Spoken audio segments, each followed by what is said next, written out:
أعوذ بالله من الشيطان الرجيم بسم الله الرحمن الرحيم وإذ قال إبراهيم رب أرني كيف تحيي الموتى قال أولم تؤمن قال بلى ولكن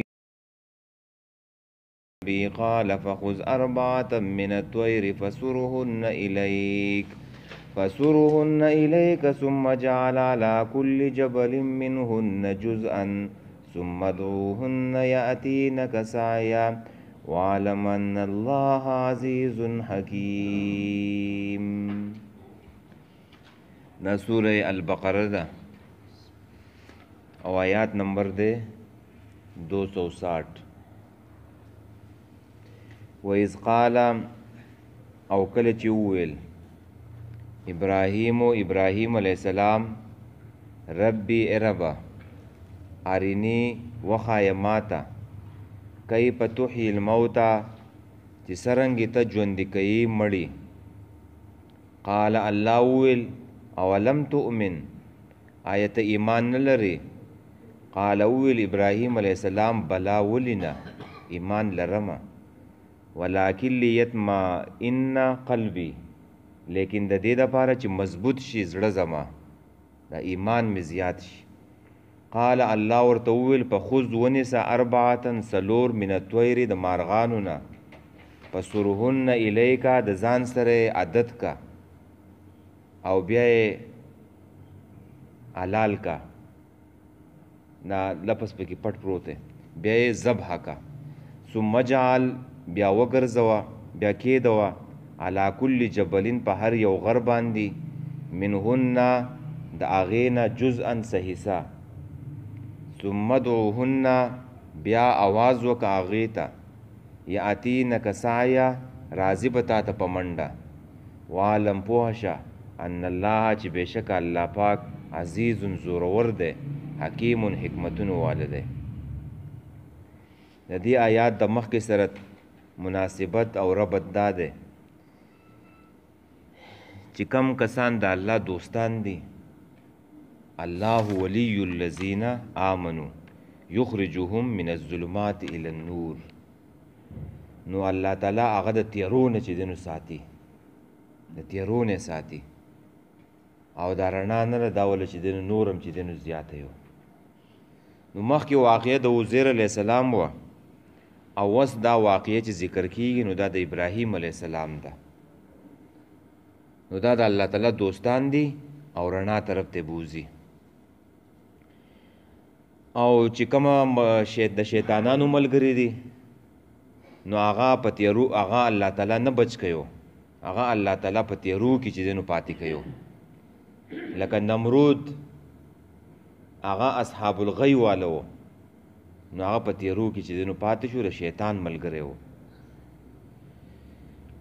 نو د دې آیات کې دا خبره بیانېږي چې الله تعالی به خلق را پورته کوي باس بکی باس بعد الموت الله تعالی به خلق را پورته کوي. د آخرت عقیده پکې بیانېږي او په هغې باندې یو استدلال چې دی نو هغه ذکر کوي. مخکې په اول آیات کې د نمرود او د ابراهیم علیه السلام چې کومه مناظره وه په هغې کې توحید ذکر شو او په دې وروستنو دو آیاتونو کې چې د عزیر علیه السلام واقعه وه او اوس د ابراهیم علیه السلام واقعه ده نو په دې کې باس بعد الموت عقیده چې دی نو ذکر کیږي چې دوباره به چې دی نو الله تعالی خلق را پورته کوي او دا عقیده به ګوره ساتي چې الله تعالی به موږ را پورته کوي په دې باندې یو مضبوط یقین چې دی نو ساتي. او دا دریم مثال دی د اصحاب الرشد والو چې الله تعالی د لږې رڼا نه ډېرې رڼا ته چې دی نو بوزي. د ابراهیم علیه السلام د مړو د راژوندي کولو باندې یقین و چې الله تعالی به دا مړي چې دی نو راپورته کړي لیکن ښکاره لیدل یې غوښتله. د ابراهیم علیه السلام په دې یقین و ایمان یې و چې الله تعالی به باز کوي مړي به راپورته کوي خو لیکن ابراهیم علیه السلام غوښتله چې زه په سترګو باندې چې دی نو وینمه او دا یقین مې چې دی نو نور هم زیات شي، دا ایمان او دا یقین مې زیات شي. او دا انبیاء علیه السلام دغه شان کوشش کوي چې یقین زیات شي او د الله تعالی سره تعلق چې دی نو هغه ډیر شي. او دا د ادنا نه اعلی ته چې دی نو ترقي ده. علم یقین نه عین الیقین طرف ته ځي. علم یقین دا دی چې ابراهیم علیه السلام دا یقین و چې الله تعالی مړی راپورته کوي، خدای په خپلو سترګو باندې لیدله، دې ته عین الیقین وایو. نو د ادنا نه تلو څه ته عین الیقین ته چې اعلی درجه ده د یقین. او یا داسې ووایم د علم غیب نه علم مشاهدې ته تلو، چې علم غیب دا دی چې الله تعالی به خلق راپورته کوي. نو دا ابراهیم علیه السلام په خپلو سترګو باندې د الله نه غوښتلو چې زه وینم، دې ته مشاهده وایو. او دا په دې کې بیا اختلاف دی چې دا ابراهیم علیه السلام دا چې ویلو چې الله تعالی ماته په خپلو سترګو باندې وښیه، نو دا د نمرود سره چې دی نو مناظره چې کېده نو د هغې نه مخکې و یا د هغې نه وروسته. ځکه ابراهیم علیه السلام د نمرود سره چې مناظره کوله نو اولنی دلیل یې دا وویلو چې زما رب هغه ذات دی چې هغه مړي چې دی نو را ژوندي کوي، مړي راپورته کوي. نو کېدی چې دا خبر ابراهیم علیه السلام ځکه د نمرود ته کوله چې دی په خپلو سترګو باندې دا معجزه چې دی نو لیدل وه په خپلو سترګو باندې، او یا د هغې نه چې دی نو مخکې وه چې زه په خپلو سترګو باندې وینم، او یا د هغې نه چې دی نو وروسته وه د مناظرې نه پس چې ما خو د باچا سره مناظره وکړله خو ما داسې وویله ورته چې زما رب ژوندي کول کوي او دا مړی چې دی نو راپاسوي به. نو ابراهیم علیه السلام د دې نه پس بیا وویله الله ته چې دا زه په خپلو سترګو باندې وینم، نو الله تعالی ورته چې دی نو په خپلو سترګو باندې وښودله. او ته وایې چې دی نو دا ما ته ول نه ښایي چې زم په سترګو باندې وینم، وایي دا ستا کار نه دی، دا زما او ستا اوقات نه دي. د پیغمبر مسله جدا ده او د عام خلکو مسله چې دی نو هغه جدا ده. زما او ستا دا کار نه دی. د الله او پیغمبران چې خلکو ته خبره کوي که نه دومره مضبوطه خبره خلکو ته کوي قوم ته، وایي ای خلکو تاسو جاهلان یې، وایي دا زه چې تاسو ته څه ویم دا ما په خپلو سترګو باندې لیدل دي، خپلو سترګو باندې. نو الله تعالی په یو ټیم کې د پیغمبر علم غیبي په غیبو باندې ایمان، خو بیا دا په دې کې ترقي راځي الله تعالی له مشاهده ورکوي په سترګو ورته الله تعالی ورته هر څه ښایي. ځکه دا د قوم ته چې دی نو خبره به کوي، مضبوطه خبره به کوي، او داسې خبره کوي چې پیغمبر په خپلو سترګو باندې چې دی نو هغه لیدلي. نو موسی علیه السلام ته چې سمندر کولاو شو که نه، ما او تا ته نه کولاویږي، ما او تا ته نه کولاویږي، پیغمبرو که ته د سمندر په غاړه باندې 50 ځله قرآن ختم کړي خو هم در د سمندر نه کولاویږي. هغه پیغمبرو معجزه وه. نو د پیغمبر مسله جدا ده او زما او ستا جدا ده. خام په دې باندې به ځان پوهه کې حج ویز قال او کله چې وویله ابراهیم علیه السلام ربي رب زما ارینی وښایه ماته کیف تحیی الموتى چې څرنګې ته ژوندي کوې مړي، یعنې په کومه طریقه باندې دا کیفیت چې دی نو څه دی چې ته په کومه طریقه باندې چې دی نو دا مړي چې دی نو راپورته کې. نو قال الله تعالی ورته وویل اولم تؤمن آیا ته ایمان نه لرې؟ قال وویل ابراهیم علیه السلام بلا ولې نه، زه خو ایمان لرمه، د دې دپاره چې مطمئن شي زړه زما، یعنې دا ایمان مې چې دی نو نورم زیات شي. نو دا سوال وشو، الله تعالی سوال وکړو او ابراهیم علیه السلام جواب وکړو.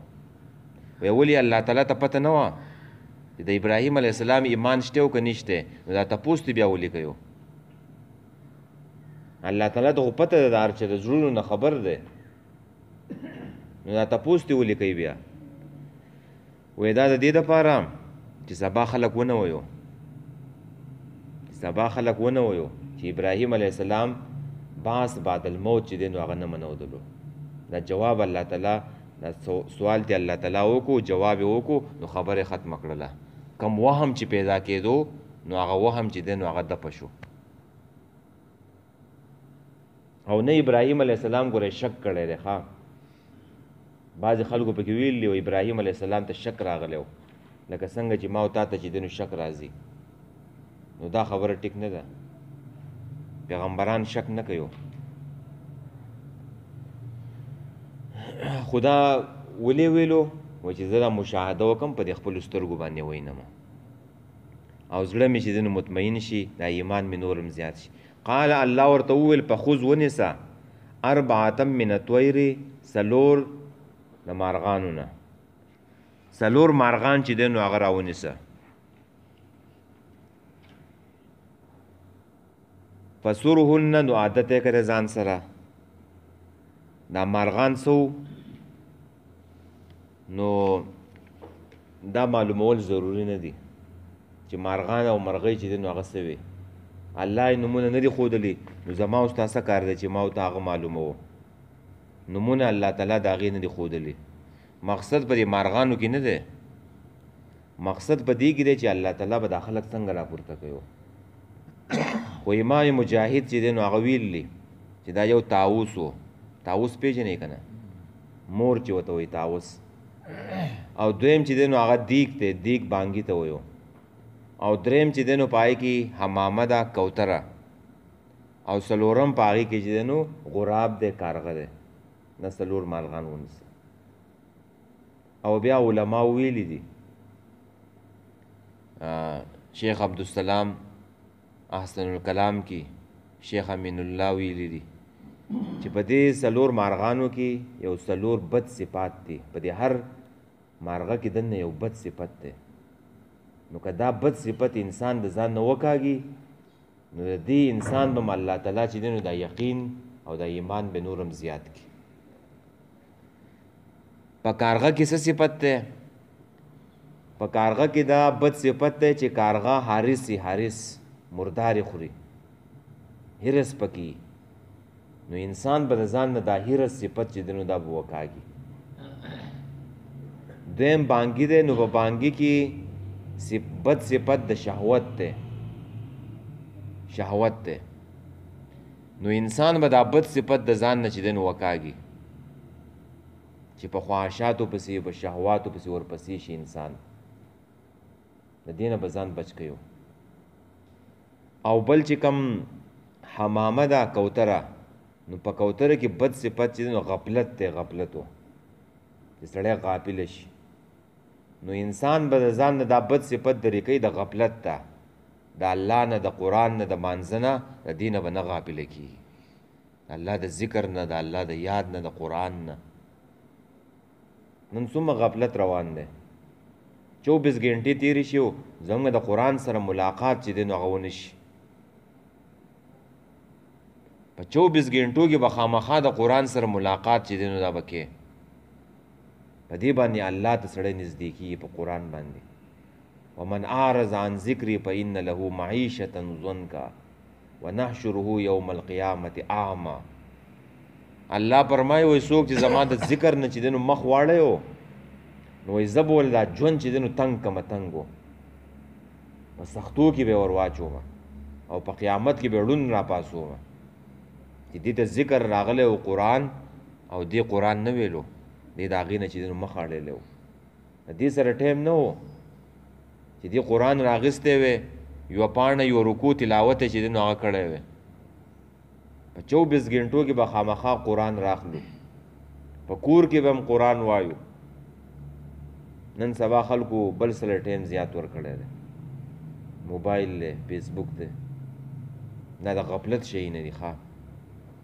غفلت شی نه دي نو قرآن ته به راځي ګورې قرآن به زده کې او بل چې دی نو طاووس دی په طاووس کې دا خایس او دا ډول چې دی نو زیات دی ښایسته یو نو انسان به دا صفت د ځان نه لرې کوي چې د دنیا په دې په دې ډول پسې ورپسې شي، د دنیا په دې خایس پسې چې دی نو ورپسې شي.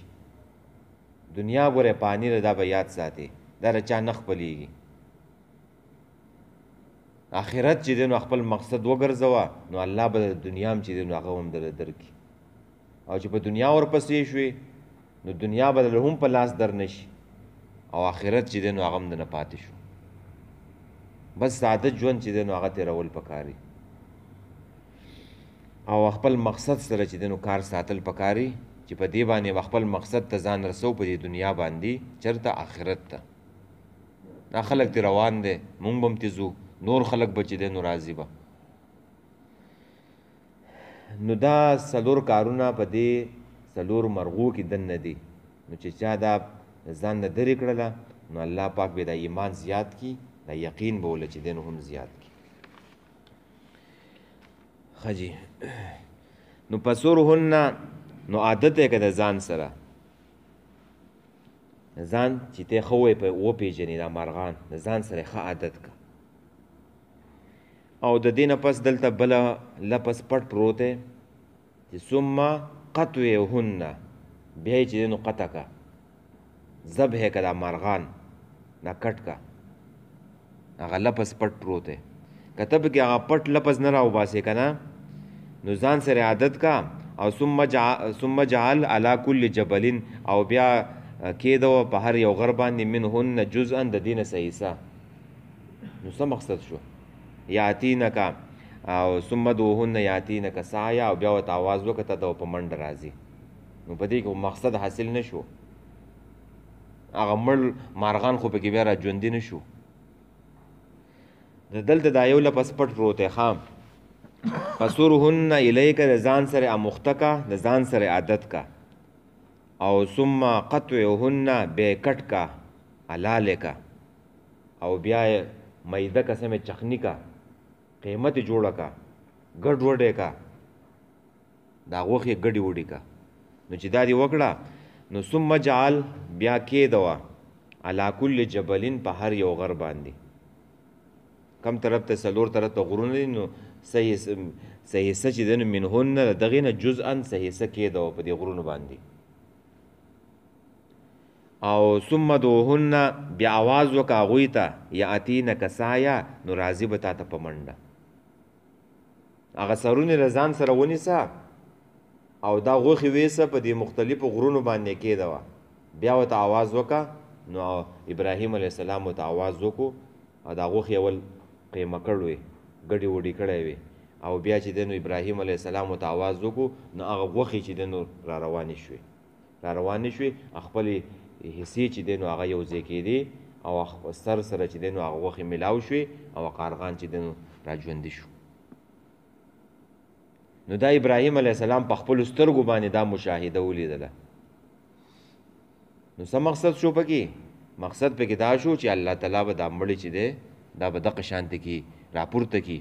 که چا دا ذرات په دې قبر کې چې دی نو هغه ختم شو دي، یا سړی په اور باندې سوی دی، یا سړی اوبو وړی دی، یا په دې هواګانو کې دا ذرات ختم شو دي، نو دغه شان هر څه ګډوډ شو دي، نیم جسم یې په یو ځای کې دی او نیم جسم یې په بل ځای کې دی. دا به الله تعالی د قیامت په ورځ باندې دغه شانته کې د اجزا راټول کړي او دا انسان به ځان مخې ته چې دی نو ودرېو. الله تعالی په دې باندې قادر دی. وعلم پوه شه، یعنې په دې علم باندې باقي پاتې شه، ان الله چې یقینا الله تعالی عزیز حکیم، زورور دی او حکمتونو والا دی. په آیات باندې پوه شویو چې په آیات کې مقصد باس بعد الموت، چې دا مړی به الله تعالی څنګه را ژوندي کوي. نو دا ابراهیم علیه السلام خو په دې باندې یقین و، ایمان بالغیب و، خو په سترګو باندې لیدل غوښتل، شک یې نه و، په سترګو باندې ورته الله تعالی چې دی نو وښودله. او تا ته ما ویل چې ما تا ته ځکه نه ښیو چې زما او ستا اوقات دا نه دي، ما او تا به علم غیب کې یو، په علم غیب کې، او چې په سترګو ورته وښیو نو بیا خو علم غیب ختم شو. او کومه چې غرضي خلک یي، غرضي، نو هغه په خټه باندې اور بلی و، نو هغه وایي مړي اوري، وایي دې آیات نه دا مسله راوځي چې مړي اوري. څنګه اوري؟ و ابراهیم علیه السلام وایي قارغان چې دی نو ذبحه کړله او ټک ټوک یې کړله او بیا یې ورته آواز وکړو نو آواز یې واورېدو مړی را ژوندي شو که نه. نو څه جواب به کوې؟ مونږ خو وایو مړي نه اوري. نو ته به ورته دا ووایې چې تم یو 4 چرګان واخله او هغه دغه شان دی کې کټ کا او بیا چې دی نو غوښې ګډې وډې کا او په دې مختلف غرونو کې د بیا ورته آواز وکړه. کراله جونګ به ووایي چې مړي اوري او کرانه له جونګ وایي چې مړي نه اوري. وایي دا ستا اوقات نه دي، دا معجزه ده، معجزه ده، معجزه. مړي نه اوري. ښه وایذ قال کله چې وویل ابراهیم علیه السلام ربي رب زما اریني کیف تحیی الموتى څرنګې ته ژوندي کوې مړي. قال الله وویل اولم تؤمن آیت ایمان نه لرې؟ قال ویل ابراهیم علیه السلام بلا ولې نه، زه ایمان لرم، ولکن لیطمئن دې دپاره چې مطمئن شي زړه زما. قال ویل الله په خذ ونیسه 4 څلور من الطیر د مارغانو نه فصرهن نو موخته که د ځان سره، عادت که د ځان سره، الیک د ځان سره، او بیا ذبح کا حلال کا. ثم جعل بیا کې د علی کل جبل په هر یو غر باندې منهن د هغې نه جزءا صحیحه. ثم دوهن بیاتینک سعیا بیا آواز وکړه هغوی ته یاتینک سعیا راځي به تا ته په منډه باندې. وعلم پوه شه ان الله چې یقینا الله پاک عزیز غالب دی، حکیم حکمتونو واله دی.